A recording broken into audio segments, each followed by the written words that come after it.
I'm thinking along the lines of what is right now and what's future tense, because we can't rely on the past for anything other than to teach us what not to do again. And there's been a lot of years that people in the music industry have just blown it because they were not interested in the internet. I have been a full-fledged supporter of the net since '94 when Euthanasia came out.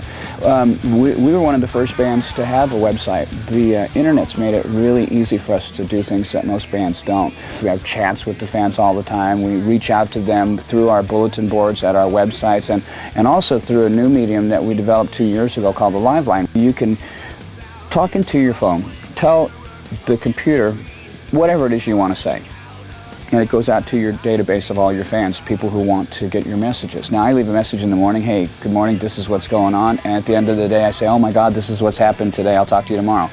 And to think, if I would have had Jimmy Page leaving messages like that when I was a kid, or Angus Young calling up and saying, you know, oi, oi, oi, oi, you know, I would have gone, oh my God, this is the greatest thing in the world. We have a very large following of young people, and that's how they think. iPhones, iPods, people who have Blackberries, you know, same thing with this whole app world that's going on right now. We have to think about, you know, what's right now and what's going on in the future. So it's completely changed the game, especially if you're some crusty old curmudgeon and you can't get your mind around, you know, letting go of the past. Just say, you know what, okay, this is what it is, let's embrace it. Let's make this the absolute best we can. Megadeth Radio was an idea that I had several years ago. We play all different kinds of music here, and I know that the audience is all different ages, all different countries. We've got comments from Israel, from Serbia.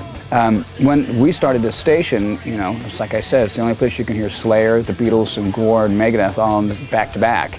And we've just been kicking copious amounts of ass. And that's the power of metal, and it's the power of the Megadeth fan base. And I think the cool thing is that, you know, there's no limitations on where the station's going to go. And I pick the music, so, you know, it's going to have a modicum of decency in it, you know, but it's still going to be very heavy.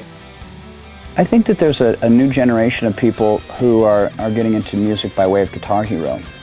And it has opened the floodgates of respect for people who now have mastered the game and realize that this isn't even, you know, the tip of the iceberg on how to play a real guitar. I think that that's something that's really brought a lot of people into the music world. I think if you look at any of the new talent that's out, it's really hard to lump them into one category. You see the mentality of kids nowadays, because we have learned how to teach more concentrated lessons in less time. You have a whole new army of guitar wunderkinds out there. The problem is, for me, is like, okay, now put them in a room and have them write a song. You know, they're all going to be fighting where the solo goes. One of the sad things with this new generation of guitar players is you've either got lead players or you've got lead players. You know, we thank God the music industry just barfed out all these bands that detune and can't play solos.